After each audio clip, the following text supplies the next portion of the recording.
9. All about pigs. Ma'am's blood coughing came full halt upon a week of time, and made good feelings in both her and me, even though it is not to be talked about between a ma'am who doesn't want to be a ma'am and an ugly, disappointing son. Holly Lock tries to visit with me and the pigs every day. She even came especially on her birthday party night to cuddle at Peach and talk of some disappointments on account of her ma'am had gone to other entertainments.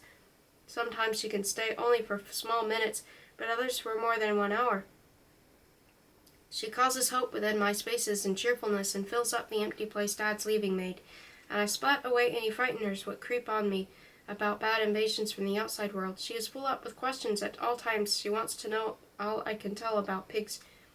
They can do anything, I say, and she always wants to grasp the details of it. They can dance, pull a cart, scent out landmines, walk at heel, learn their toilet training faster than dogs play xylophone. Yeah, she says, I wanted to know about the toilet stuff. Where do they do it? Because it doesn't smell like pig muck in here.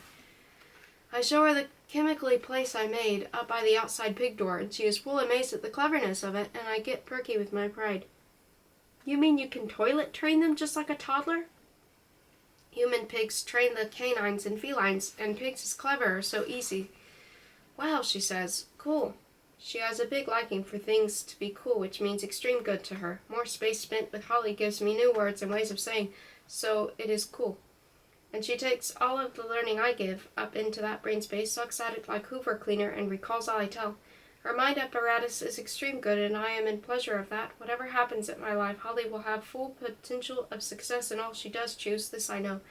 But she says on about not believing the truth of the xylophone thing until Freya shows it plonkety-plonking with her trotters at the colored metals of the xylophone toy, ears switching this way and that, making a choppy tune what me nor Holly have ever heard the like of. And Holly's laughing fills up the whole of the palace, as sweet as Rose's does. Sometimes Holly sits and reads in the Pig Breeder magazines what Dad left, and she says out bits of things to me, some which I do know, some I do not.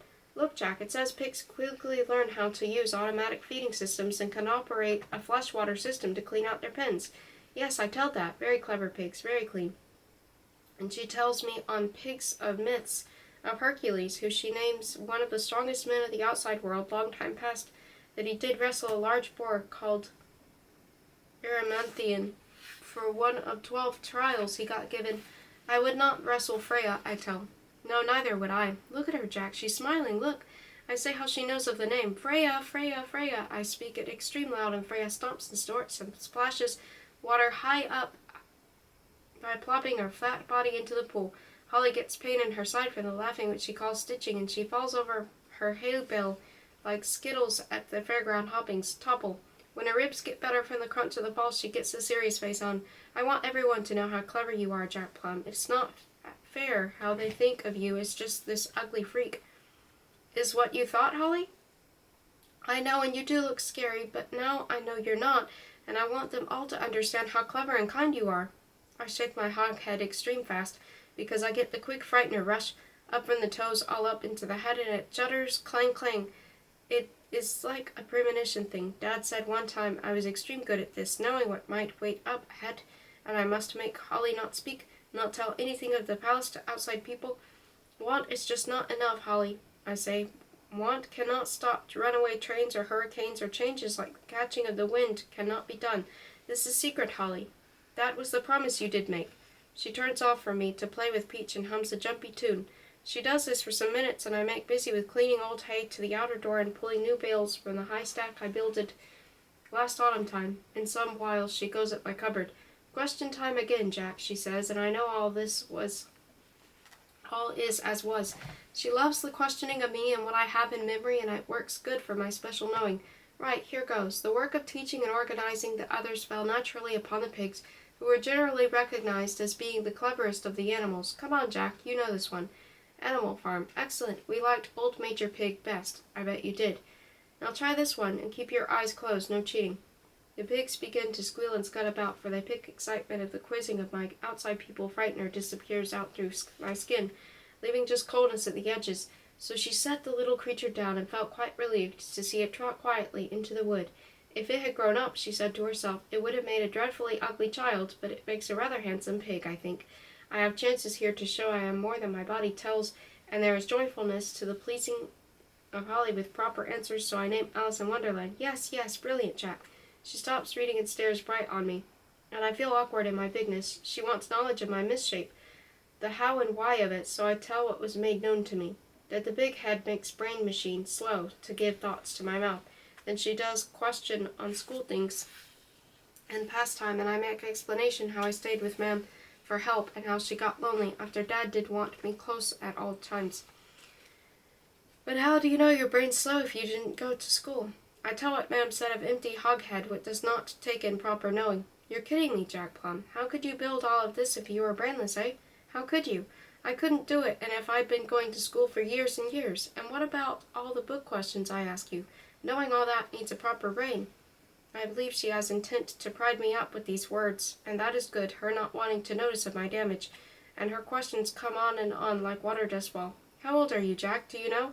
I explain how I did not know the full years, but it is something like 10 and 10 and 10 and some extra. Mid-30s then. Hey, you're nearly old enough to be my dad. That's weird. And she goes right within her thought spaces, and her eyes do look off sideways for some little while. Do you believe in God, Jack? She does say then. My thoughts is taken in surprise at this. That is one big question, not a pig question, I tell, and gives her much laughing. You're a poet, Jack, she says. A big question, not a pig question, but what about God? What do you think about that? We're doing stuff at school about it, different religions from around the world, and I think it is really confusing. Do you think there's a God up there? She makes a finger to the sky. These things I have done some thoughts on. Ma'am has God beliefs, but Dad has soul thoughts. He had told of many souls, maybe a full million, what got rebirthed over and over. He said there was a total energy like a tiny bit of sun. That is to explain when human pigs have the skull memory of times past. There is a core text within the brain space. What has all remembrance of all things? Dad told it that we could know the access of it, the world inside out is explained.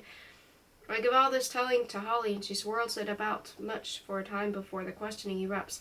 So you think that when babies are born, they bring all that knowledge with them, but hidden in a special part of the brain? Is that it? I tell it is something of the like, and how Dad told that the babies do choose their arriving, meaning that I made a selection of the turf and turmoil in my place. That seems weird, Jack. Do you believe it? I tell her I have no sureness, though I see the core text place, I think, when I go inside. It is close at the memory is gone shelf, in the forefront brain. Holly does not take in this stuff with ease, but she smiles radiant anyways. You know what? She says, I really like it here, Jack. No teachers, no parents, no Samantha, no one telling us what we can and can't do, no one forcing us to grow up, and piggies. And piggies, of course, Jack. You know what pig stone you told me about, the one you make wishes on? Pig relic stone. Could I make a wish for my school to burn down so I don't have to go for a while? I give explanation how you must not spoil the wishing thing for making badness. I don't want anyone to get hurt, just the building to go. But I do insist it is not the pig relic stone way. And then she does have to leave. I stand in full stillness until the scent and warmth of her is gone, and gets the feel of an emptiness coming open, as a hole would. What she did brim up with joyfulness. Now it will stay unfilled, a remembrance of her until she does return with her outsideness and all her prospects for a big open life and a future of fulfillment and plans. Them is in the sleep of the whiskey when I go up steps. I gather her to my arms and carry her for bed. When she feels extreme light, more lightness than I do ever remember, she begins a singing with the stairs climb. Black is the color of my true love's hair, one of her favorites. I trudge her up on the bed, and she presses her face next to my bristling skin and slurps out words, would ask if I do love her still, which she has not for some long time. I tell that I do, and feel of her lovingness slipping towards me does keep my body full to the hoghead. She makes blame for the oftentimes mean words she lashes at me up on the pains within. This I can make understanding of, but it gets sad throat when she pulls all the fault of it upon Dad and his leaving. To comfort her, I make soothe noises and stroke up her hand, undo tuck bedclothes to her neck, and pat down the sides to keep draughty things out, as Dad did always for me. But as I make for leaving, she grips at my clothes and asks me to linger on and sing to her into dreamland. I get pleasure to do this for her, but first I make a grasp on this softness moment to question the reasons for the hoghead. Firstly, she does not make understanding of my words, but slow it comes slurping out from her that the doctors, what she hates, made use of equipment named forceps to twist and drag me from inside her to the outside world, and she has insistence that they are the blame for the baby Jack had damage. But when I make more questions, she tells that my brains was not much hurt, only the head casing. This is unknown to me before times. Then she is too far forward for sleep time to give talk, and I gets a dredged up longing for her to come soft always, to give out love at me in place of anger, to help me make the better words for her, but in my soul heart I know it will not be so. I sing catch the wind because I have the liking for it, but inside of me thought comes up strong, my head is not empty, and she tell that it was for all those years long. Why did she not send me for the school to put learning in? Was it on account of the ugliness? And I churn up in my belly like curdling milk with thoughts of what if. Thoughts would have never come to visit my hog skull before. When Mam snores sleep around the walls, my head cavern stomps as a pig's rampage, and I know I will get no comfort in dream time. I turn myself away from her to go to the company of my pigs, and she begins a choking up. She pushes up right from flat down, and the cough comes hurtling as a bucking boar, and blood spurtles all over the creamy bed cover like it has been storing itself. The blood coughing goes on into all the night. I change bed coverings 2 times until there is none, and I get the wash machine to work on the blood and gobby stuff Mum heaves out.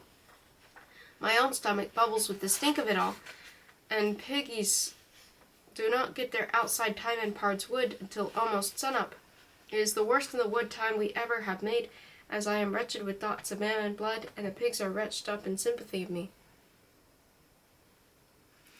I tumble in sleep for some time before a thwomping sound rips me awake. Nam has slid down steps nearly to the end and lies in heaps. I believe she was on whiskey hunt, but I hump her on shoulder tops back to her bed for more resting.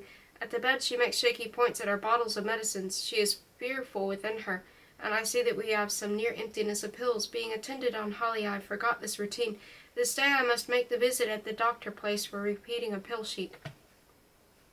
I do not like the desk woman there, pinching her lips at me as always. Later time I give Mam soup and bread, but she is not wanting it, only whiskey and sleep. I give 1 whiskey measure, for I have fear of the choking. I get clear the streets without kitty pig ambushing, but within the doctor's is lots of them, and adult human pigs waiting. The desk woman does some little shudder as I put Mam's note at her. It is grubby from much using and from my pocket depths, but Mam has not waked up to do new versions. The woman does the lip pinch as predicted, as I wait in silence for the time I must fetch new pill sheet. But she does go at her machine and press on many buttons, and I do just stand. I cannot leave until pill sheet collection time is got. I see her make a small look like pleasure as she comes at me again. The doctor needs to examine your mother before we can issue another repeat prescription, she says in extreme slowness, and extra loud as she is talking to a baby.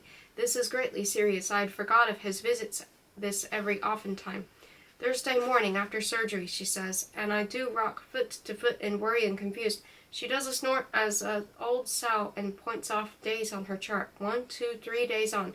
I am out that room and at the street speedily, for my hoghead does wallop. When Holly Lock calls at her trekking from the school, I am become a slobber face with fear of doctor and the outside world coming in on me and seeing Mam in the blood coughing way. If she does get to hospital, I might get to being locked away, as Mam has said often. What is it, Jack? Don't cry, please. Look how upset the pigs are. Tell me what's wrong. Maybe I can help. I see the frighteners close at Holly and fear up on her eyes, not of me, but for me. Since that, I have nobody to give words and things to except the pigs, and the closeness of Holly unblocks inmost terrors in me, and I blurt out at her all my big query things about being locked up in the outside world if Mam leaves or is shunted to hospital or dies. I tell on how the doctor must come Thursday for repeating prescriptions, how Mam says they'll take me away because I did not care after her proper.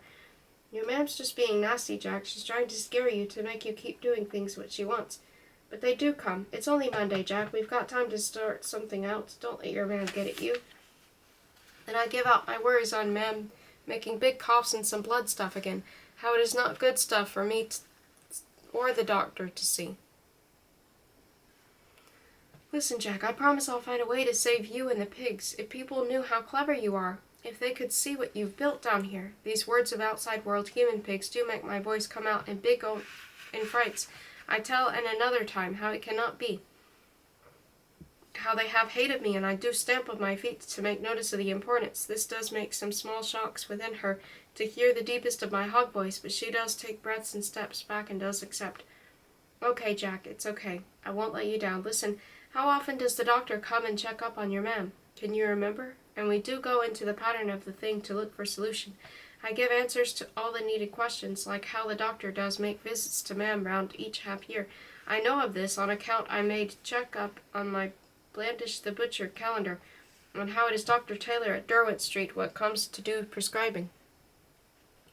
Great, because he doesn't know me. We go to the Richmond Road practice. I'll make a plan, don't worry. We'll sort it out. She has such a sureness on her, and being within her certainness makes me get stronger. If there is a way she will uncover it, and the palace will be saved. She stays an extra long time, and I have worry that her man will start the ringing bells of fear thing. Don't worry about her, Holly says. She's got other things on her mind at the moment. Then you might come for our outside time, I say. Have the ride on Freya? She jumps up with excitedness and joy, and leap dances all around, and the pigs get infected of her. After the big rumpus has calmed some, I tell Holly of the longness of pig riding with human pigs. He was told in a book of Dad's that it began in the islands of Indonesia, when a learning monk had a journey there. It was a testing thing for him, a trial, and he was in pain in his legs. For him not to give up, he rested long aside a tribe of Babirusa grey pigs, which in a picture look as small as elephant types with no trucks. They darted off from him firstly when he was mingling, but his monk stillness made them not fearful, and even the big tusky ones came near. And this monk rode one pig named Quindling to the appointed test place, and his legs were preserved. This Quindling tusker then stayed tribing with him for all of 20 years gone. Holly likes this knowing extreme much, and comes to outside riding Freya, and she is easy for it, gentle and whispering, as it should be with pigs, and Peaches there always, running and snorting on behind them, and Holly cannot stop her words of wonder at pig riding as I expected, but then she does stop and splat to ground for staring, and calls me to see. It's called the greater butterfly orchid, Jack. Isn't it beautiful? Look, the flowers are like a butterfly, aren't they? This is true.